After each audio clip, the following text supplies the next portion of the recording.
ngapain BPJS ke depan? Jangan juga Pak Presiden ngomong di TV, saya lihat bolak-balik ngomong seolah-olah jangan cari pembenaran juga gitu loh pemerintah ini. Ini loh yang udah saya berikan untuk rakyat, yang sudah dibayar oleh pemerintah negara sekian triliun. Nggak penting rakyat lihat itu.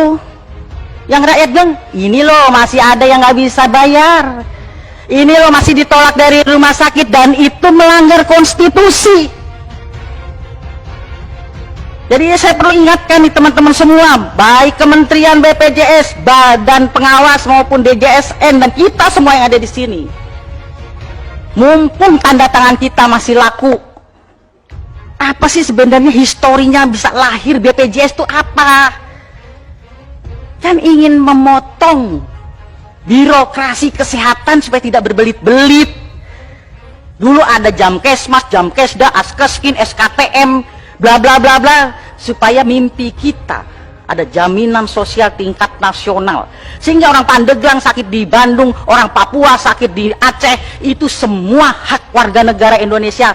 Kita orang Indonesia punya hak yang sama. Itu perintah Undang-Undang Dasar 45 pasal 28H.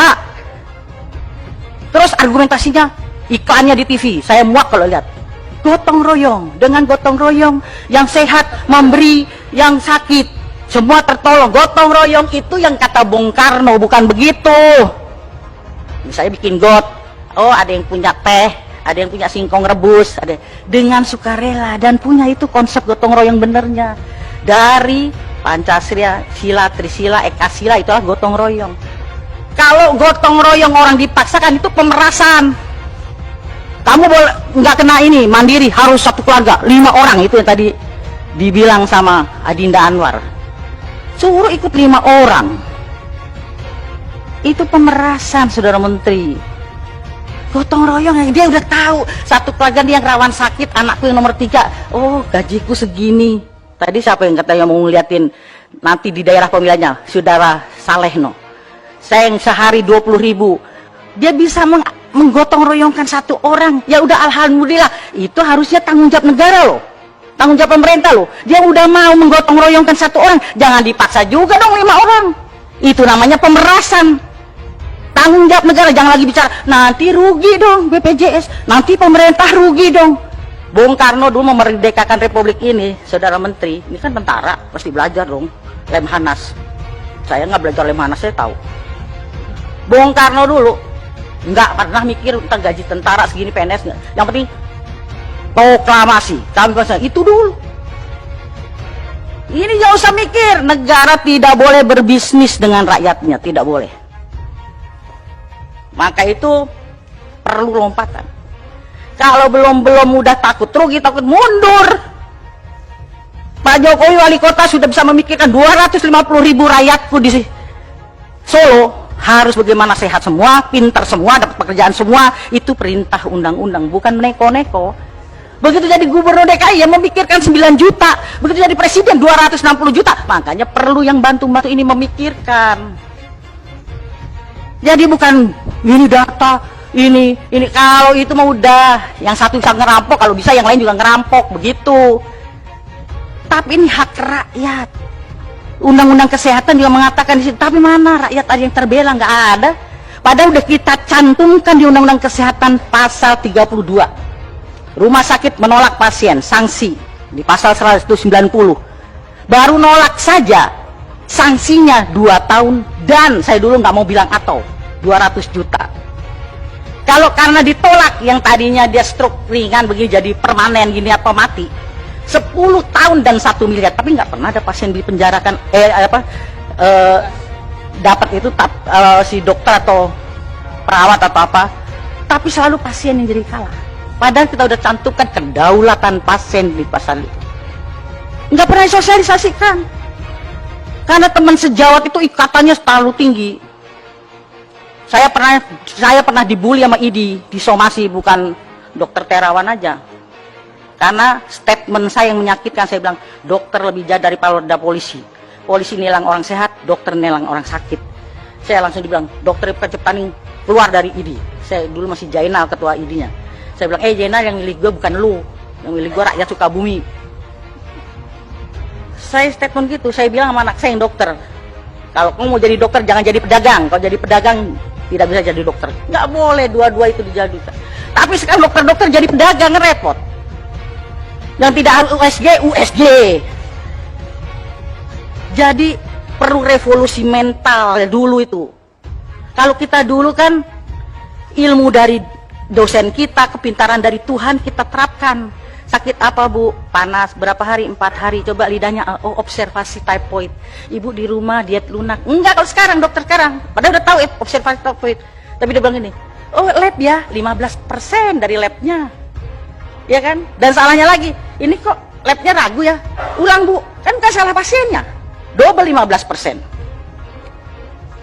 Itu alat terpakai, konsul dokternya dapat, ya kan? Itulah kapitalisme masuk di bidang kesehatan. Yang tadinya kesehatan itu orientasi sosial, karena pengaruh kapitalisme bergeser menjadi komersial. Ini tanggung jawab kita bersama. Kalau cuma ngomong masalah defisit ini data nggak selesai. Biar orang kaya juga punya hak yang sama, benar. Tapi persoalan negara baru bisa mengasuransikan kelas 3, ya lu kalau mau itu. Mimpi kita ke depan mudah-mudahan nanti bisa di kelas 1 kayak Kuba gitu. Jadi dari Fidel Castro sampai rakyat sama. Begitu. Tapi baru bisa kelas 3 ya. Kalau lu kurang nyaman ya lu carilah swasta. Tapi semua punya saksama dulu, jangan nanti tiba-tiba PHK. Oh, belum masuk data sakit nih ini. Ini karena bukan tim suksesnya nggak masuk ini. Yang penting itu, dan pemerintah harus bisa semua kelas 3 tadi Anwar betul itu. Swasta maupun ada undang-undangnya, kan ada undang-undang rumah sakit. Bahwa rumah sakit swasta harus 25% atau 20% untuk kelas 3. Artinya gini, lu boleh dong bisnis di negara ini, tapi punya juga kontribusi lu untuk negara. 20%, 25% harus kelas 3. Kelas 3 itu untuk KIS. Ini jangan Jokowi bagi KIS-KISnya nggak laku di rumah sakit. Itu kan sama nyoreng mukanya Pak Presiden. Bagi KIS, tahu KIS di rumah sakit, Bu, kelas 3 penuh Bu, adanya kelas 1. Kenapa kelas 1-nya kosong? Supaya bayar dulu, namanya rakyat. Biarin deh suster, anak saya di kelas 1, udah KIS-nya dikantongin, nggak laku kan? Dia telepon temennya, utang dong anak saya dirawat di kelas 1. Untuk apa KIS? Ini PR kita, tanggung jawab. Itu dewasnya gimana? Ini harus kita awasi, dan ini kebobolan di mana-mana pasti terjadi lah. Karena revolusi mental buat kita semua, dokternya kayak perawatnya kayak orang rumah sakitnya kayak BPJS-nya semua salah. Udah. Saya itu pernah berhayal mau mimpi mau tidur itu. Mimpi saya ke depan itu bagaimana ya suatu saat tidak boleh satu orang pun yang tertolak dari rumah sakit. Karena Undang-Undang Dasar 45 pasal 34 mengatakan negara berkewajiban menyediakan fasilitas kesehatan untuk semua rakyat. Artinya tidak boleh satu pun yang tidak terlayani. Kalau masih ada orang yang tidak bisa mengakses kesehatan, artinya kita masih gagal semua ini. Jangan dianggap kita berhasil. Menteri Kesehatannya kayak, DPR-nya kayak, ketua komisinya kayak, semua gagal. Jangan bilang hebat, enggak. Sama semuanya, jangan tepak dada. Masih ada di sekitar kita yang nangis. Bayi tidak bisa pulang di Bekasi karena ditahan rumah sakit. Bayangin. Soal itu, Pak, kalau punya KIS nggak apa-apa kan dia nggak pakai. Pasti dia pakai dong Jasindo. Makanya udah nggak usah data. Jadi usul konkret saya, sudah Menteri Kesehatan, usul pada Pak Jokowi. Kan sama-sama UGM. Belum ada presiden dari UKI.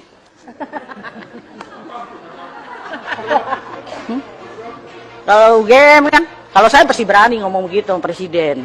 Pak Presiden, ini kan BPJS ini, kalau saya bisa bilang Mas Presiden gitu kan.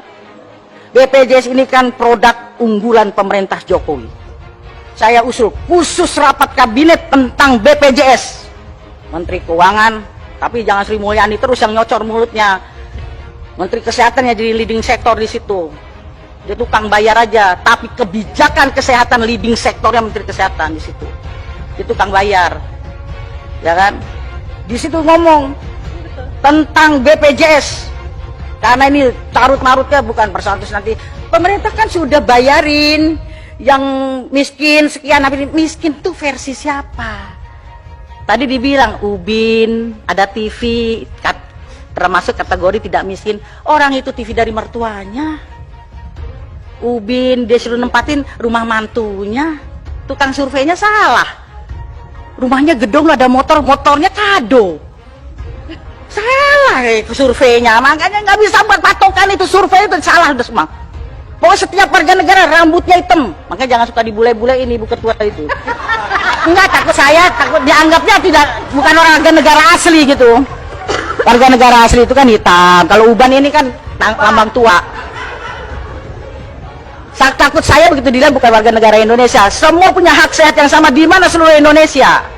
Baru persoalan vaskesnya. Tadi kenapa saya kemarin usul supaya itu diperbarui dari 2005-2015. Saya berharap banyak nih sama Dokter Terawan. Saya sebenarnya mengikuti kisahnya apa. Jadi jangan DSA di sana, di sini kita DSA. Ya kan? Cuci otak kita semua. Kita masing-masing. Saya juga bisa cuci otak, Anda bisa cuci otak, saya semua kita sama. Jadi begitu. Jadi kita kembali kepada historinya, gotong royong kita yang benar. Ya ada jangan iklan gitu lagi dah. Kalau Pak Abidin itu kan tukang bicara Pancasila di mana-mana, Pancasila. Sesuaikah kita sekarang Pancasila BPJS ini? Tidak. Kan yang kelima, keadilan sosial bagi seluruh rakyat Indonesia, kesehatan yang berkeadilan. Kalau masih ada orang tertolak itu belum adil. Kesehatan dari sisi satu aja sila yang kelima, belum kalau ditarik yang kedua. Kemanusiaan yang adil dan beradab apa biadab nih? Kalau ada bayi masih disandra sama rumah sakit, jangan-jangan masih beradab atau biadab. Nah, Pancasila diomong di mana-mana, anggota DPR mau dilantik di Lemhanas tuh Pancasila, sebatas makalah, ngomong Pancasila sampai muak saya dengarnya. Ya kan? Nah itu sesuai Undang-Undang Dasar 45, Pancasila, Undang-Undang Kesehatan, Undang-Undang Rumah Sakit. Undang-Undang Rumah Sakit juga ada bahwa RSUD itu tidak boleh dijadikan sumber PAD loh, hati-hati. Nah, Pak Bupati, ini ada mantan-mantan wali kota, Pak Bupati, nggak boleh. Hasilnya itu untuk meningkatkan fasilitas kesehatan. Kadang-kadang bupati-bupati kita juga nakal. Ya kan, kalau mau kampanye pilkada, nanti kesehatan gratis, giliran udah jadi. Nah, nggak ada anggaran deh untuk ini. Nah, nggak sesuai dengan Undang-Undang Kesehatan. Oh, sumpah Hipokrates, sekali-sekali Saudara Menteri datengin fakultas-fakultas kedokteran, kumpulin dokter-dokter umum, dokter spesialis. Ini karena egonya dokter spesialis juga monyol, nggak memberikan kesempatan adik-adiknya muncul. Kumpulkan, disentuh Hipokratesnya itu. Saya bilang sama anak saya, ketika kamu mau jadi dokter yang dibuat praktek, emang ada kelas VIP? Nggak ada kan? Kelas 3 semua yang colok-colok vaginanya itu. Tapi udah dokter, nggak ada yang mau lagi. Tuse, yang dirasain apa? Anget, katanya ya. Saya dulu kan waktu itu tuse, apa yang dirasakan anget, nggak tahu pembukaan berapa itu. Mana ada yang kelas VIP? Tapi giliran udah dokter, datengin BPJS kelas 3, sakit apa Bu? Diskriminasi senyum. Iya kan? Tapi kalau yang datang yang VIP, selamat siang Ibu, sakit apa, buka bajunya. Aduh senyumnya bagus banget udah pokoknya. Makanya saya pernah mengidekan rumah sakit tanpa kelas. Tapi nggak dikasih izin. Istilah sosialis, komunis, apalah, nggak tahu lah. Padahal itu yang benar sesuai Pancasila. Tapi kan nggak dapet izin. Gimana? Nah jadi itu yang bisa saya sampaikan.